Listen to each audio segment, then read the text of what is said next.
40 ہجری، کوفہ شہر، مولا کائنات کی تقریباً 30 اولاد ہیں، 30 اولاد.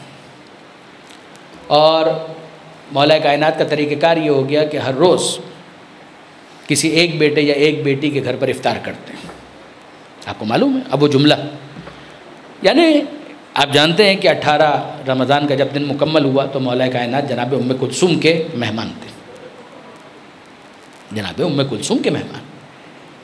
اور یہ آپ سب کا مشاہدہ ہے، آپ سب جانتے ہیں بیٹے بھی بہت عزیز ہوتے ہیں، مگر بیٹیاں دل سے بہت قریب ہوتی ہیں. اور بیٹی کا اگر مہمان بن جائے اس کا باپ، اس کو سمجھ میں نہیں آ رہا ہوتا کہ میں کس طریقے سے اپنے باپ کی خدمت کروں. بہت آنکھوں کی ٹھنڈک قرار دیا ہے پروردگار نے. اور ایسے ہی نہیں، بیٹیاں بہت ہی زیادہ رحمت پروردگار کا مظہر ہے. پروردگار عالم نے بیٹی کیا عجیب رحمت عطا کی ہے انسان. تو امیر المومنین اب جناب ام کلثوم کا مرتبہ بھی بہت زیادہ. بے شک کربلا کے واقعے میں جناب زینب اور واقعاً ان کا مرتبہ تو کیا کہنا، کوئی مقابلہ تو ہو ہی نہیں سکتا. مگر ان کی شخصیت کی وجہ سے عالمہ غیر معلمہ ہیں، عقیلہ بنی ہاشم ہیں، تو جناب ام کلثوم تحت الشعاع ہیں. لیکن یہ جناب ام کلثوم ان کا مرتبہ اس وقت ہم کو سمجھ میں آتا ہے کہ جب زینب نہ بول پائیں تو جناب ام کلثوم نے بڑی بہن کی ترجمانی کی. جب یہ لٹا ہوا قافلہ مدینہ میں داخل ہو رہا تھا، جناب زینب بول نہیں پا رہی تھی، تو اس وقت جناب ام کلثوم نے کہا تھا مدینہ تجدنا لا تقبل، اے نانا کے مدینہ آ تو گئے ہیں، ہمارے آنے کو قبول مت کرنا. فبالحسرات والاحزان جئنا، ہم حسرت و حزن و غم کے ساتھ واپس آئے. جب یہاں سے چلے تھے تو ہمارے سہاگ سلامت تھے، گودیاں آباد تھیں، اور جب پلٹ کر واپس آئے ہیں تو سہاگ اجڑ چکے، گودیاں ویران ہو چکی. یہ جناب ام کلثوم کا طویل مرثیہ ہے، اس کی ابتدائی یہ اشعار ہیں. یہ جناب ام کلثوم ان کے مہمان ہیں مولا کائنات. امیر المومنین کو اطلاع ہے کہ ماہ رمضان میں کیا ہونے والا ہے، اور یہ اطلاع کس نے دی تھی؟ خود پیغمبر اکرم نے. برادران اہل سنت کے پاس بھی ہے، ممکن ہے کہ بالکل انہی الفاظ میں نہ ہو جن الفاظ میں میں پڑھ رہا ہوں، لیکن یہ کہ بالکل اشقل اشقیہ یہ لفظ استعمال ہوا ہے کہ شقی ترین شخص ہوگا کہ جو علی کے سر پر ضربت لگائے گا. شقی ترین شخص، اشقل اشقیہ. اور جب ماہ رمضان کا تعارف کروایا ہے پیغمبر اکرم نے تو اس خطبے کو خطبہ شعبانیہ کہتے ہیں، اور اس خطبے کے راوی ہیں خود مولا کائنات. اور اس خطبے کے اختتام پر پیغمبر اکرم زار و قطار رونے لگے. صحابہ کرام سامنے موجود ہیں، زار و قطار رونے لگے. اور مولا نے سوال کیا ماذا یبکی کا یا رسول اللہ، اللہ کے رسول آپ کی آنکھوں میں آنسو سبب کیا ہے؟ تو پیغمبر اکرم فرماتے ہیں کہ علی کچھ سوچ کر گریا کر رہا ہوں. کہ اللہ کے رسول کیا سوچ رہے ہیں؟ کہ ایسا ہی ایک ماہ رمضان ہوگا، شب گزرے گی، وقت نماز ہوگا، تیرا سر سجدے میں ہوگا اور شقی ترین شخص کی تلوار ہوگی. تیرے سر سے بہتا ہوا خون ہوگا جو تیرے محاسن کو رنگین کرے گا. تیرے سر کا خون تیری داڑھی تک آئے گا. کیف صبرک یا علی، اے علی تیرے صبر کا کیا عالم ہوگا. یاد رکھیے گا مولا کائنات پیغمبر اکرم کے لیے بالکل بیٹے کی طرح، بھائی کہتے تھے پیغمبر اکرم. پیغمبر اکرم کو پالا ہے جناب ابو طالب نے، اور علی کو پالا ہے پیغمبر اکرم نے. علی پیغمبر اکرم کی گود میں، ان کے گھر میں بڑے ہوئے ہیں. پیغمبر اکرم کہتے ہیں کیف صبرک یا علی، اے علی تیرے صبر کا کیا عالم ہوگا. تو مولا کائنات نے جو جواب دیا ہے، جواب دینے سے پہلے ایک سوال کر لیا، اللہ کے رسول یہ جو آپ پوچھ رہے ہیں کہ میرے صبر کا کیا عالم ہوگا، اس موقع پر جب ضربت لگے گی میرے صبر کا کیا عالم ہوگا، یہ بتائیے. ذالک فی سلامت من دینی، یہ میرے دین و ایمان کی سلامتی کے ساتھ ہوگا. پیغمبر اکرم کہتے ہیں کیا شک ہے اے علی، یعنی میں اپنے الفاظ میں کہوں کل ایمان کی سلامتی میں تو کوئی شک ہو ہی نہیں سکتا. کیا شک ہے؟ یقیناً دین و ایمان کی سلامتی کے ساتھ ہوگا. تو اللہ کے رسول آپ نے صبر کے بارے میں پوچھا تھا. اگر دین و ایمان کی سلامتی کے ساتھ ہے اذن لیس من مواقع الصبر، پھر یہ صبر کا موقع تو نہیں ہوگا، یہ تو پھر شکر کا موقع ہوگا. اب ہمیں تو تلاش ہے کہ علی شکر خدا کن الفاظ میں ادا کرتے ہیں. علی شکر خدا کن الفاظ میں ادا کرتے ہیں. ام کلثوم کے مہمان ہیں، افطار کا وقت آیا ہے، اور جناب امیر نے پھر ایک مرتبہ حاکم کی ذمہ داری کو ہائی لائٹ کیا ہے جب جناب ام کلثوم نے ان کے سامنے سامان افطار رکھا. کیا موجود ہے؟ روٹی، جو کی روٹی ہے، نمک کا ایک ٹکڑا ہے اور ایک دودھ کا پیالہ ہے، کاسہ شیر. امیر المومنین اس کو دیکھتے ہیں اور کہتے ہیں کہ بیٹی تم نے کبھی دیکھا ہے کہ تمہارے باپ نے ایک وقت میں 2 غذاؤں کو استعمال کیا؟ اے علی آپ کس کو 2 غذائیں کہہ رہے ہیں؟ روٹی کے ساتھ لگانے کے لیے نمک کا ٹکڑا اور ایک کاسہ شیر. کہ بیٹی ان میں سے ایک کو اٹھا لو. جناب ام کلثوم نے دودھ کا پیالہ رکھنا چاہا، نمک کو وڈرا کرنا چاہا. مولا نے کہا کہ نہیں، ایک کام کرو، اس وقت تو یہ دودھ کا پیالہ اس کو ہٹا لو، اس کے استعمال کا موقع جب آئے گا تب دیکھا جائے گا. وہ بھی آپ جانتے ہیں یہ علماء کا استنتاج ہے. نمک کے ساتھ امیر المومنین نے جو کی روٹی کو استعمال کیا اور افطار کیا. احتمالاً شب قدر ہے تو علی بن ابی طالب کی تو ہر رات عبادت میں گزرتی ہے.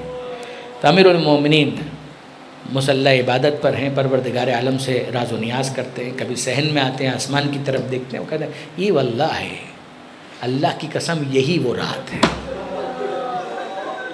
جس کا مجھ سے وعدہ کیا گیا. پیغمبر اکرم بتلا چکے ای واللہ یہی وہ رات ہے کہ جس کا مجھ سے وعدہ کیا گیا. سورہ یاسین کی تلاوت کی، ملتا ہے سورہ یاسین کی تلاوت کی. کبھی کہتے ہیں لا حول ولا قوت الا باللہ العلی العظیم. کبھی کہتے ہیں اللہم بارک لی فی الموت، مالک وقت آخر ہے تو برکت عطا فرما. یہ گفتگو امیر المومنین کی ہے. اور پھر اس کے بعد جب نماز شب کا وقت آیا تہجد کی نماز ادا کی اور پھر اس کے بعد مسجد میں جانے کے لیے تیار ہو گئے. اور جب جا رہے تھے امیر المومنین مسجد میں تو اس موقع پر جناب ام کلثوم ساتھ ساتھ کہ بابا کو سی آف تو کریں، تو دروازے تک چھوڑنے کے لیے جا رہی تھی. اور ایسے میں محسوس ہوا کہ درمیان میں کسی نے راستہ روکا ہے. دیکھا تو یہ گھر کی پلی ہوئی مرغابیاں ہیں کہ جنہوں نے امیر المومنین کے ابا کے دامن کو اپنی منقاروں کے اندر تھاما ہوا ہے. چیخ رہی ہیں، چلا رہی ہیں. امیر المومنین نے ان کو دیکھا اور کہا سوائے تتبعها النوائے، ابھی تو یہ مرغابیاں چیخ رہی ہیں، کچھ دیر کے بعد میری زینب اور ام کلثوم کا نوحہ بلند ہو.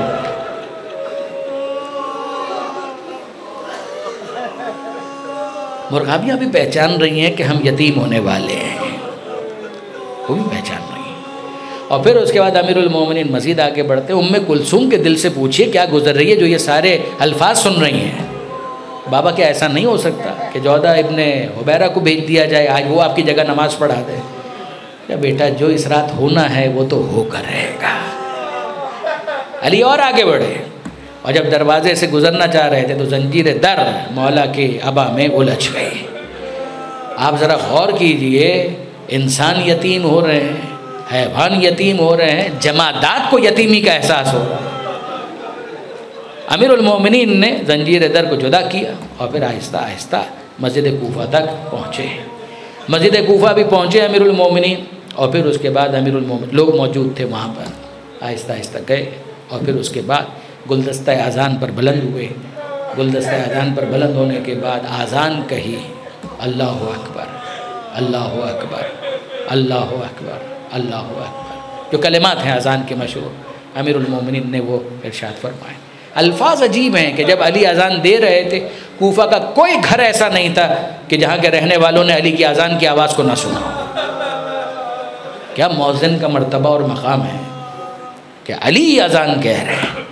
اور پھر اس کے بعد امیر المومنین گلدستہ اذان سے تشریف لائے. جماعت کے منعقد ہونے میں کچھ وقت تھا، لوگوں کو بیدار کرنا شروع کیا، نماز کے لیے تیار ہو جاؤ، نماز کے لیے تیار ہو جاؤ. اور ایسے میں قاتل نظر آیا کہ ابن ملجم ہے، تلوار کو چھپائے ہوئے ہے، زہر میں بجھائی ہوئی تلوار ہے. امیر المومنین نے اس کو دیکھا، اس کو بھی بیدار کیا. میں جانتا ہوں کہ تو کیا کرنے والا ہے، مگر بیدار ہو جا. علی اپنے قاتل کو بھی بے نمازی نہیں دیکھنا چاہتے. عزیزوں بیدار ہو جا. امیر المومنین نے نافلہ فجر ادا کی اور نافلہ فجر کے بعد صفیں مرتب ہو چکی. علی آگے امامت کے لیے محراب میں کھڑے ہیں. آپ میں سے تمام ہی افراد وہ ہوں گے یا بہت سے ہوں گے جنہوں نے مسجد کوفہ میں وہ محراب دیکھی ہے کہ جہاں پر امیر المومنین کھڑے. ذرا تصور میں لے کر آئیں کہ پیچھے صفیں بنی ہوئی ہیں، چاہنے والے بھی ہیں، اور انہی میں پہلی صف میں ابن ملجم بھی موجود ہے۔ ابن ملجم نے اپنی تلوار کے دستے پر اپنی گرفت کو مضبوط رکھا ہوا ہے۔ علی محراب عبادت میں ہیں، اقامت دے چکے ہیں، قد قامت الصلاۃ کی آواز بلند ہو چکی ہے، صفیں کھڑی ہو چکی ہیں، اور اب علی ابن ابی طالب کی آواز گونجتی ہے، تکبیرۃ الاحرام، اللہ اکبر۔ سورہ فاتحہ کی مولا نے تلاوت کی، دوسرے سورے کی تلاوت کی، اللہ اکبر کہہ کر رکوع میں گئے کہ سبحان ربی العظیم و بحمدہ، پھر کھڑے ہو گئے، سمع اللہ لمن حمدہ، اللہ اکبر کہہ کر پھر سجدے میں گئے۔ یہ پہلا سجدہ ہے، اور تمام نمازی آخری مرتبہ علی کی آواز جماعت میں سن رہے ہیں کہ سبحان ربی الاعلیٰ و بحمدہ۔ اب اس کے بعد علی کی آواز محراب عبادت سے بلند نہیں ہوگی، اب کبھی علی جماعت کی نماز کی امامت نہیں کروائیں گے۔ اب علی ابن ابی طالب نے آخری مرتبہ کہا سبحان ربی الاعلیٰ و بحمدہ، جماعت میں آخری مرتبہ کہا، اور اب جب علی اپنا سر اٹھا رہے تھے تو ابن ملجم کی تلوار گر رہی تھی، اور جب ابن ملجم کی تلوار گری ہے اور علی کا سر شکافتہ ہوا ہے تو مولا کائنات کا ذکر بدل گیا۔ اب علی اور کچھ نہیں کہتے بلکہ شکر پروردگار ادا کرنے کے فریضے کو انجام دیتے ہیں، بسم اللہ و باللہ وعلی ملت رسول اللہ فزت برب الکعبہ، رب کعبہ کی قسم میں کامیاب ہو گیا، کعبے کے رب کی قسم علی کامیاب ہو گیا۔ علامہ سید علی نقی صاحب کا جملہ ہے، اسی پہ ختم کرنا چاہتا ہوں کہ یہ علی نے سجدے میں ضربت کے وار کو سہا، باپ کی میراث تھی جو بیٹے تک آئی۔ علی پر بھی حملہ ہوا ہے سجدے میں، اور حسین پر بھی حملہ ہوا ہے سجدے میں، بس اتنے فرق کے ساتھ کہ علی کو سجدے سے سر اٹھانے کا موقع ملا، مگر وہ حسین اس نے تو بس سجدے میں سر رکھ دیا، پھر حسین نے سجدے سے سر نہیں اٹھایا، وہ شمر کا خنجر چلا۔ کوفہ کی مسجد میں سنے تو جبریل کا مرثیہ ہے، تہدمت واللہ ارکان الہدی، ہدایت کے ارکان منہدم ہو گئے، وانتمست اعلام التقیٰ، تقویٰ کے نشان ختم ہو کر رہ گئے، خدا کی مضبوط رسی منقطع ہو کر رہ گئی۔ یہ جبرائیل کا مرثیہ ہے کوفہ کی مسجد میں، اتنی تفصیل کے ساتھ، مگر جب کربلا میں حسین کی گردن پر خنجر چل رہا تھا تو بس یہ مرثیہ تھا، الا قد قتل الحسین بکربلا، الا قد ذبح الحسین بکربلا۔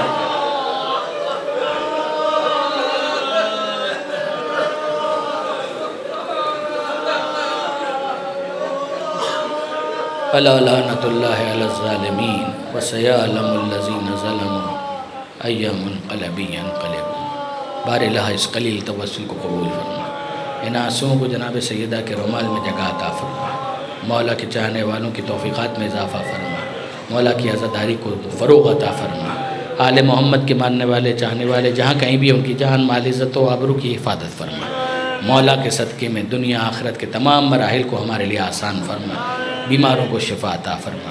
مومنین اگر ہو سکے تو میں آپ سے گزارش کرتا ہوں، تمام بیماروں کے ساتھ میری والدہ اس وقت بہت علیل ہیں، میں ان کے لیے آپ سے گزارش کرتا ہوں آج کی شب میں، آئندہ شبوں کے اندر ان کے لیے بھی دعا فرمائیے گا، بیمار کربلا کے صدقے میں تمام بیماروں کو اور ان کو خدا شفا کاملہ اور عاجلہ نصیب فرما، بے روزگاروں کو رزق حلال عطا فرما، جو برسر روزگار ہیں ان کو رزق برکت عطا فرما، عزاداری عزاداروں عزاخانوں کی حفاظت فرما، مومنین کو ایک دوسرے کے دکھ درد خوشی اور غم میں شریک رہنے کی توفیق عطا فرما، ایک دوسرے کی غلطیوں کو معاف کرنے کی توفیق عطا فرما، پاکستان کو استحکام عطا فرما، زمانے کے امام کے ظہور میں تعجیل فرما، ہمیں ان کے اعوان و انصار میں شمار فرما۔ ربنا تقبل منا انک انت السمیع العلیم وتب علینا انک انت التواب الرحیم۔ ماتم حسین۔ برادران عزیز، میں نے واقعاً آپ کو زحمت دی، خواہران محترم، واقعاً میں نے آپ لوگوں کو زحمت دی، وقت بھی کافی لیا، لیکن یہ کہ بہرحال میں امید کرتا ہوں کہ شاید کے ذیل میں یہ گزارشات آپ کے ذہنوں کے اندر محفوظ ہو جائے گی۔ وہی علی ہے، نفس رسول بھی ہے، جس نے اپنے نفس کو بیچ کر مرضی پروردگار کو خریدا ہے۔ آئے تطہیر میں وہ شامل، آئے مباہلہ میں وہ شامل، آئے بلغ جس کی شان میں، جس کے ولایت کا اعلان ہو تو دین کامل ہو جائے، نعمتیں تمام ہو جائے، خدا کی رضایت کی سند مل جائے، اور وہ علی اور وہ علی اور وہ علی۔ کوفہ کی مسجد ہے، محراب ہے، نماز فجر ہے، عبادت میں مصروف ہے، آپ کا مولا زخمی ہو چکا،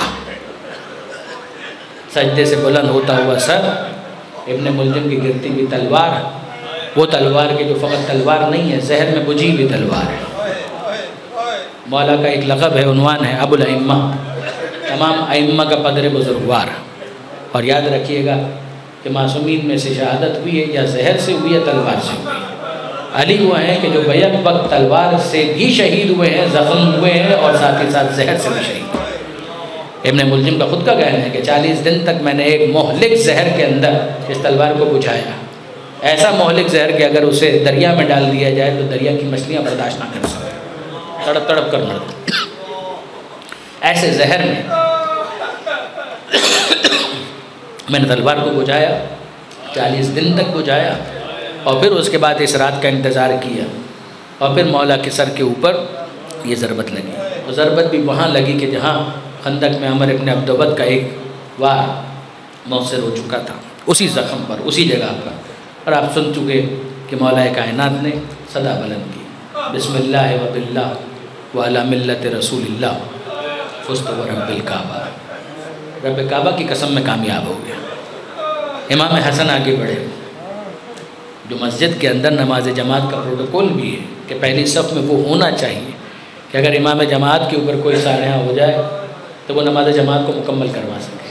امام حسن اشارہ ہو، بیٹا باقی باتیں بعد میں، پہلے نماز مکمل کرواؤ، پہلے نماز مکمل کرواؤ۔ حسن مجتبیٰ کے لیے بہت سخت ہے اس عالم میں نماز کو مکمل کروانا کہ برابر میں بابا زخمی حالت میں موجود،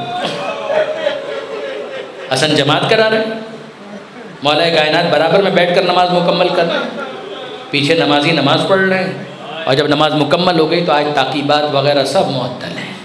فوراً حسن مجتبیٰ بابا کے سر کو اپنی گود میں لیتے اور دیکھتے ہیں کہ کیا کہتے ہیں۔ علی کہہ رہے ہیں ھذا ما وعدنا اللہ ورسولہ، یہی وہ وعدہ ہے جو مجھ سے کیا گیا ہے، اللہ کے رسول نے سچ کہا تھا، نماز کا عالم ہوگا، ماہ رمضان ہوگا، اور میرے سر کا خون میری داڑھی تک بہہ بہہ کر آ رہا ہوگا، جو میرے محاسن کو رنگین کرے گا، کہ یہی وہ چیز ہے۔ زمین سے مٹی اٹھاتے ہیں اور اپنے زخم پر ڈالتے ہیں۔ منہا خلقناکم، یہ قرآن کی آیت ہے، وفیہا نعیدکم ومنہا نخرجکم تارۃ اخری، اسی مٹی سے تمہیں پیدا کیا، اسی میں تمہیں پلٹائیں گے اور اسی سے تمہیں واپس اٹھائیں گے۔ یہ باتیں ہو رہی ہیں، اور ایسے میں ابن ملجم کو گرفتار کر کے لایا گیا، اور جب گرفتار کر کے لایا جا رہا تھا وہ بھاگ چکا تھا، پکڑا گیا اسے اور اس کو رسیوں میں باندھ کر لایا گیا۔ اور جب وہ لایا جا رہا تھا، مولا نے کہا تھا ابھی کچھ دیر کے بعد اس دروازے سے میرا قاتل گرفتار کر کے لایا جائے گا۔ لوگ اس کے منہ پر تھوک رہے تھے، اسے برا بھلا کہہ رہے، رسیاں تھیں، سختی کے ساتھ اسے باندھا ہوا تھا۔ امیر المومنین نے کچھ باتیں کی اور پوچھا کیا سبب تھا، کیا میں نے تیرے ساتھ کوئی برائی کا سلوک کیا تھا، کیا میں نے کوئی ظلم کیا تھا؟ سر تو اس نے جھکایا ہوا تھا۔ اور پھر اس کے بعد امیر المومنین کہتے ہیں حسن بیٹا ایک کام کرو، مجھے اچھا نہیں لگ رہا، ٹھیک ہے یہ قاتل ہے، ٹھیک ہے یہ ظالم ہے، مگر مجھے اچھا نہیں لگ رہا، اتنی سختی کے ساتھ جو اس کے ہاتھوں کو باندھا ہے یہ مجھے اچھا نہیں لگ رہا، رسیوں کو کوئی ڈھیلا کر، ذرا دیکھو اس کی آنکھوں کی کیا کیفیت ہے، اس کے دل کی دھڑکن بہت ہے۔ اس موقع پر امام حسن کہتے ہیں بابا اس نے ہمارے دل کو زخمی کر دیا، اور آپ اس کے بارے میں وصیت کریں کہ ہم آل محمد، ہم اہل بیت، ہماری ذمہ داری یہی ہے کہ ہم اس طرح سے سوچیں۔ اور اب اس کے بعد امیر المومنین اتنے زخمی، حسن مجتبیٰ آ چکے، حسین موجود ہیں وہاں پر، آنکھوں میں آنسو ہیں، آنکھیں سرخ ہو چکی ہیں، الفاظ ہیں کہ مولا کائنات باقاعدہ امام حسین کو اپنے سینے سے لگاتے ہیں، پیشانی پر بوسہ دیتے ہیں، گالوں کو چومتے ہیں، اے بیٹا حسین ٹھیک ہے، اے بیٹا حسن ٹھیک ہے، ہو جاتا ہے، ایسا بھی ایک وقت آتا ہے زندگی کے اندر، دلاسا دے رہے ہیں، تسلی دے رہے ہیں۔ اور پھر اس کے بعد امیر المومنین کو گھر لے جانے کے لیے غلیم منگایا گیا، ایک موٹا کمبل کے جس کو اسٹریچر کے طور پر تیار کیا گیا، اس کے اندر امیر المومنین کو رکھا گیا۔ اور امیر المومنین کو جب لے جایا جا رہا تھا، مسجد کوفہ کا صحن آیا، امیر المومنین نے آسمان کی طرف دیکھا اور پروردگار عالم کو مخاطب کر کے کہا اے پروردگار جب قیامت کا دن اور 1,24,000 انبیاء موجود ہوں، تیرے ملائکہ موجود ہوں، تو گواہی دینا کہ تیرے علی نے تیری عبادت میں کمی نہیں کی، جس کی ایک ضربت ثقلین کی عبادت سے بھاری ہے، تو گواہی دینا ہے پروردگار کہ تیرے علی نے تیری عبادت میں کبھی کوتاہی نہیں کی۔ امیر المومنین کو لے جایا جا رہا تھا اور اب گھر قریب آ رہا ہے، آوازیں گونج چکی ہیں، شہر کوفہ میں زلزلہ آ چکا ہے، جبرائیل کا مرثیہ جناب زینب سن چکی ہیں، جناب ام کلثوم نے بھی سنا ہے۔ اور اس موقع پر امیر المومنین نے جیسے جیسے گھر کو نزدیک محسوس کیا، چاہنے والے ساتھ میں موجود ہیں، امیر المومنین حسن سے کہتے ہیں بیٹا حسن یہ ساتھ ساتھ کون چل رہے ہیں؟ کہا مولا آپ کے بابا آپ کے چاہنے والے ہیں، آپ کے مخلصین ہیں۔ کہا کہ بیٹا ایک کام کرو، ان سب کو میرا شکریہ کہو، سلام کہو اور کہو کہ خدا حافظ، اپنے اپنے گھروں کو جائیں۔ جیسے امام حسن نے کہا کہ بابا آپ سے کہہ رہے ہیں کہ آپ لوگ رخصت ہو جائیں، تو انہوں نے پوچھا کہ کیا سبب ہے، ہماری کوتاہی کیا ہے، ہم مشاہد کرنا چاہ رہے ہیں، ہم کچھ اور تھوڑی دیر مولا کے ساتھ چلنا چاہ رہے ہیں۔ تو امیر المومنین نے کہا کہ بات اتنی سی ہے، گھر قریب آ رہا ہے، گھر نزدیک آ رہا ہے، میری زینب اور میری ام کلثوم متوجہ ہیں کہ بابا پر حملہ ہو چکا ہے، فریاد وہ سن چکی ہیں، مضطرب بھی ہیں، ان کی آنکھوں میں آنسو بھی ہوں گے، ان کی آواز بھی بلند ہوگی، کچھ آواز تو مجھے آ بھی رہی ہے، مجھے اچھا نہیں لگتا کہ میری زینب و ام کلثوم کی آواز نامحرموں کے کانوں تک جائے۔ تم ہو مخلصین، مگر بس تمہارا میرا ساتھ یہاں تک تھا، اپنے اپنے گھروں کو جاؤ۔ وہ چلے گئے، مگر میں مولا کی بارگاہ میں ہاتھ جوڑ کر کہوں اے مولا 40 ہجری کا یہ کوفہ ہے، یہ مخلصین آپ کے ساتھ ہیں، اجنبی نہیں ہے، کوئی بازار نہیں ہے، کوئی دربار نہیں ہے، مگر مولا 61 ہجری میں آ کر دیکھیے یہ کوفہ شہر وہی ہوگا، زینب و ام کلثوم گھر میں نہیں ہوں گی، بازاروں میں ہوں گی، درباروں میں ہوں گی، سر پر چادر نہیں ہوگی، اور نہ محرموں کے مجمع میں یہ ندا دی جا رہی ہوگی تماشا دیکھنے والوں تماشا دیکھو، یہ علی اور زہرا کی بیٹیاں ہیں۔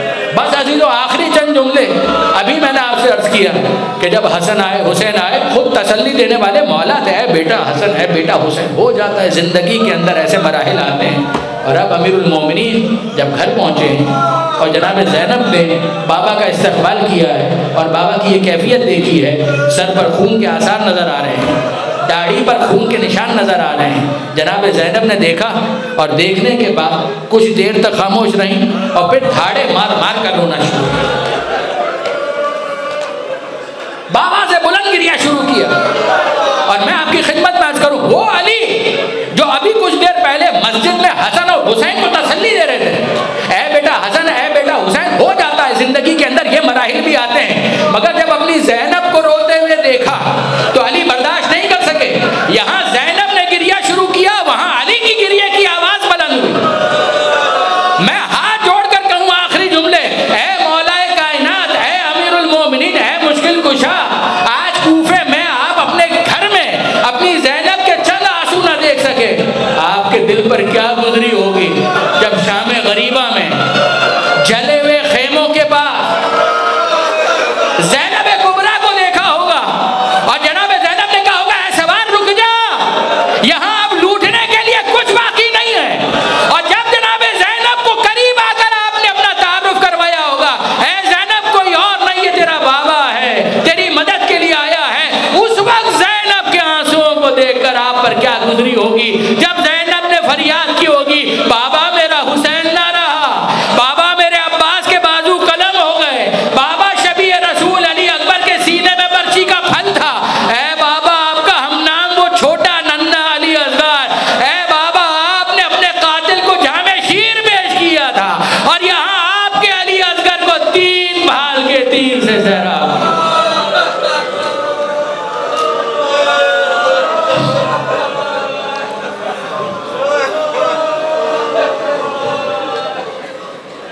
لعنت اللہ علی الظالمین وسيعلم الذين ظلموا أي منقلب ينقلبون اجرکم علی اللہ۔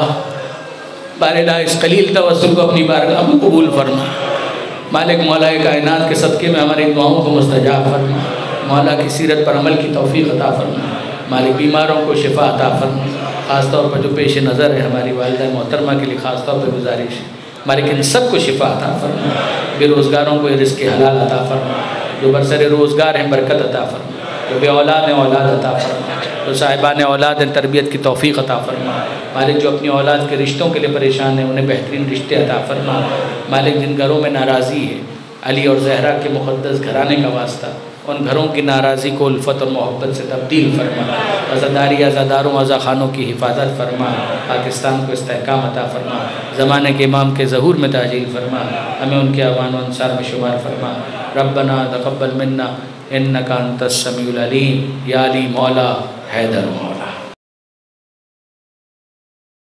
المومنین کے جانے والوں میں سے کچھ آ کر مولا سے ملاقات کرتے ہیں۔ آپ نے حجر بن عدی کا نام یقیناً سنا ہوگا، جو امیر المومنین کی محبت کے جرم ہے۔ جس طرح سے میثم شہید کیے گئے، رشید حجری شہید کیے گئے، اسی طریقے سے جناب حجر بھی شہید کیے گئے۔ اور جناب حجر بن عدی ان لوگوں میں سے ہیں کہ جن کو یہ شرف ملا کہ مولا زخمی تھے، ملاقات کے لیے آئے، اور جب مولا سے ملاقات ہو رہی تھی تو حجر کی آنکھوں میں آنسو تھے۔ کہ حجر کیوں رو رہے ہو؟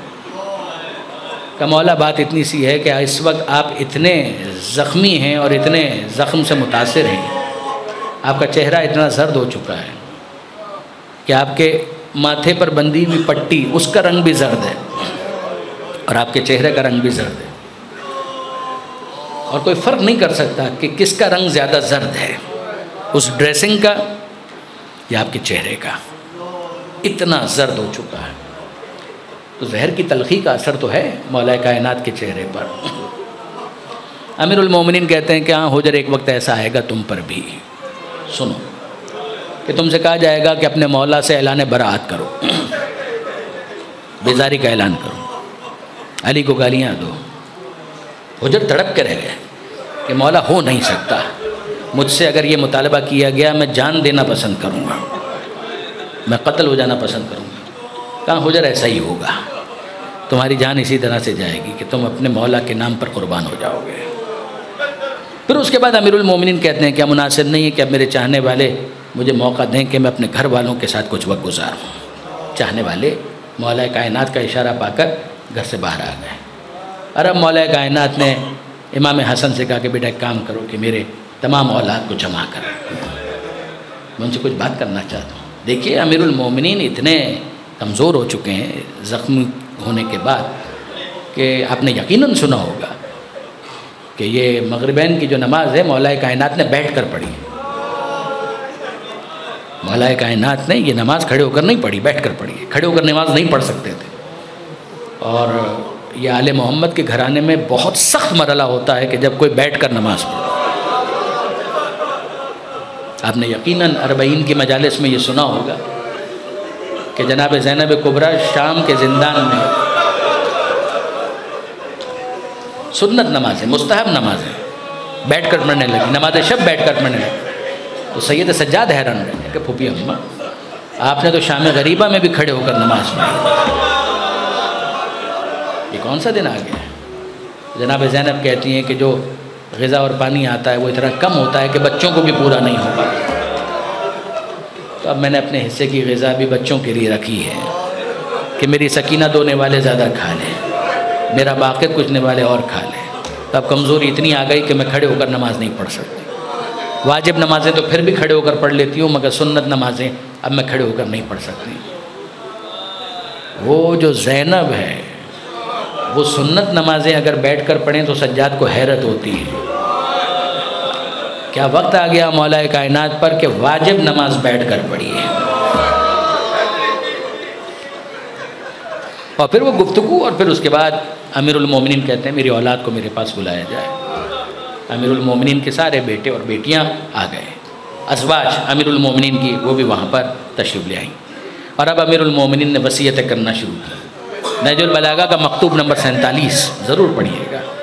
میں تم سب کو تقوی کی وصیت کرتا ہوں، اپنے امور کو منظم کرو، اس بات کی وصیت کرتا ہوں، آپس میں تعلق کو جوڑ کر رکھنا، ٹولیوں میں مت بیٹھ جانا، میں اس بات کی تم کو وصیت کرتا ہوں۔ اور بہت ساری باتیں امیر المومنین نے کی، اور پھر اس کے بعد امیر المومنین اپنے ایک ایک بیٹے کو بلاتے ہیں، ایک ایک بیٹی کو بلاتے ہیں، امام حسن کو قریب بلاتے ہیں کہ بیٹا حسن ذرا اپنا ہاتھ پھیلاؤ، اور پھر اس کے بعد ہر بیٹے کا ہاتھ امام حسن کے ہاتھ میں دے دیں۔ آپ اندازہ کر سکتے ہیں کہ ہم کس طرف بڑھ رہے ہیں۔ یہ تمہارا امام ہے حسن مجتبیٰ، یہ میرے بعد تمہارا امام ہے، اسے اپنا امام مانو، اس کی اطاعت کرنا، اس کی اطاعت تم پر لازم ہے، اس کی اطاعت تم پر واجب ہے۔ ہر ایک کا ہاتھ امام حسن کے ہاتھ میں دیتے ہیں. امام حسین کا ہاتھ بھی امام حسن کے ہاتھ میں دیا. جناب زینب کا ہاتھ بھی امام حسن کے ہاتھ میں دیا. محمد حنفیہ کا ہاتھ جناب امام حسن کے ہاتھ میں دیا. سب کا ہاتھ امام حسن کے ہاتھ میں دیا. مگر جب ننھے عباس کی باری آئی تو اس موقع پر کہا کہ امام تو حسن ہی ہیں، مگر اے بیٹا حسن کچھ دیر کے لیے زحمت ہوگی، بیٹا حسین تم آ گیا ہو. بیٹا حسین ذرا اپنا ہاتھ پھیلانا. عباس کا ہاتھ حسین کے ہاتھ میں دیا. اور جب عباس کا ہاتھ حسین کے ہاتھ میں دے رہے تھے تو ایک بی بی کے رونے کی آواز بلند ہو رہی ہے. مولا کائنات سوال کرتے ہیں ابھی تو میں زندہ ہوں، یہ کون بی بی اس طرح سے گریہ کر رہی؟ تو جناب زینب کہتی ہیں بابا کوئی اور نہیں، اماں ام البنین کا گریہ ہے. مولا نے جناب ام البنین کو مخاطب کیا، اے ام البنین کیا سبب ہے گریہ کا؟ ابھی تو میں زندہ ہوں. کہا نہیں مولا بس بات اتنی سی ہے، میرے دل میں یہ ملال آیا کہ میرے عباس کی تقصیر کیا ہے، میرے عباس نے کیا کوتاہی کی ہے. سب کا ہاتھ آپ نے حسن مجتبیٰ کے ہاتھ میں دیا، مگر عباس کا ہاتھ آپ نے حسین کے ہاتھ میں دیا. تو مولا کہتے ہیں اے ام البنین شاید اس وقت تمہارے لیے واضح نہ ہو پائے، مگر وہ وقت آئے گا، میں اس دنیا میں نہ ہوں گا، تم اپنے آنکھوں سے دیکھو گی حسین اور عباس کا تعلق کیا ہے. تم یہ پوچھ رہی ہو کہ عباس کا ہاتھ میں نے حسین کے ہاتھ میں کیوں دیا؟ عباس کے ہاتھ تو بنے ہی حسین کے لیے.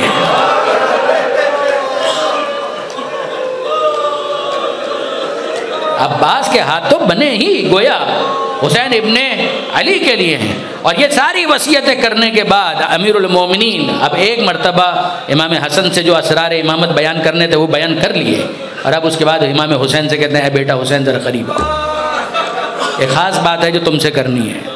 امام حسین قریب آئے. کہا کہ نہیں بیٹا اپنے کانوں کو میرے لبوں سے متصل کر. کچھ باتیں کی. امام حسین آنکھوں میں آنسو لے کر وہاں سے بلند ہوئے. اور جب بالکل آخری وقت تھا تو جناب زینب کو بلایا، اے بیٹی زینب. کہا بابا کیا حکم ہے؟ کہا میرے قریب آؤ. جناب زینب کے کانوں سے اپنے لبوں کو متصل کر کے کچھ باتیں کی. یہ راز منکشف نہ ہو سکا ساری زندگی. پہلا راز منکشف ہوا ہے کربلا میں، اور دوسرا راز منکشف ہوا ہے شام کے زندان میں. کربلا میں یہ راز منکشف ہوا کہ حسین سے کیا بات، شام میں یہ راز منکشف ہوا کہ زینب سے کیا باتیں ہوئی. کربلا میں جب عاشور کے دن عصر عاشور حسین ابن علی رخصت آخر کے لیے آئے اور سب سے رخصت ہو لیے تو جناب زینب سے کہتے ہیں اے بہن زینب ایک کام تو کرنا، اپنے بازوؤں سے ردا کو ہٹا. جناب زینب نے ردا کو ہٹایا. حسین جھک کر زینب کے بازوؤں کو بوسہ دے. شہزادی زینب سوال کرتی ہیں بھیا یہ بوسہ دینے کا کون سا موقع تھا؟ کہ زینب شاید تمہیں یاد ہو کہ بابا نے کچھ آخری وصیت کی تھی. وہ وصیت یہی تھی کہ جب رخصت آخر کے لیے جانا تو زینب کے ان بازوؤں پر بوسہ دینا کہ جن میں ظالم رسی باندھیں گے. حسین سے کیا وصیت کی تھی یہاں پر واضح ہو گیا، مگر اب زینب سے کیا وصیت، زینب سے کیا وصیت کی تھی، زینب سے کیا وصیت کی تھی یہ پتہ چلا زندان شام میں، نہیں دربار شام میں. جب شام میں یہ قافلہ داخل ہوا ہے کئی دروازوں سے گزار کر یزید کے دربار میں لے جایا گیا، اور ہر دروازے کے باہر کئی سینکڑوں سپاہی کھڑے تھے ننگی تلواریں لیے ہوئے مرعوب کرنے کے لیے. اور اس موقع پر سب کو دلاسا دے رہی تھی، حوصلہ دے رہی تھی جناب زینب. رباب پریشان مت ہونا، زینب ساتھ چل رہی ہے. لیلا پریشان مت ہونا، علی کی بیٹی ساتھ چل رہی ہے. ام کلثوم بہن ساتھ چل رہی ہے. اے بیٹا سید سجاد ہتھکڑیاں بیڑیاں سب، لیکن زینب ساتھ چل رہی ہے. یہاں تک کہ جب دربار نظر آیا تو وہ جو سب کو حوصلہ دے رہی تھی ایک کونے میں جا کر بیٹھ گئی. اور جب بیٹھ گئی سید سجاد ہتھکڑیوں کو سنبھالے ہوئے قریب آئے. کہا پھوپھی اماں کے دربار میں نہ چلیے گا؟ کہا نہیں بیٹا چلیں گے، جائیں گے دربار میں جائیں گے. کہا پھوپھی اماں پھر رکنے کا کیا مطلب ہے؟ کہا مجھے کچھ یاد آ گیا، 21 رمضان تھی، بابا نے اپنے قریب بلایا تھا، اپنے زبان کو میرے کانوں سے نزدیک کر کے ایک بات کہی تھی، مجھ سے کہا تھا زینب دربار میں جانا لازم ہے، زینب دربار میں جانا ہوگا. میں نے کہا تھا بابا نامحرموں کا مجمع ہوگا، آپ کی بیٹی کیسے جائے گی؟ بابا نے کہا تھا زینب پریشان مت ہونا، میں موجود رہوں گا. بس بیٹا سجاد مجھے اجازت ہے، بابا آ جائیں تو بس ہم چلتے ہیں. اور کچھ دیر کے بعد کہا السلام علیکم یا امیر المومنین، اے بابا میرا سلام قبول کیجئے.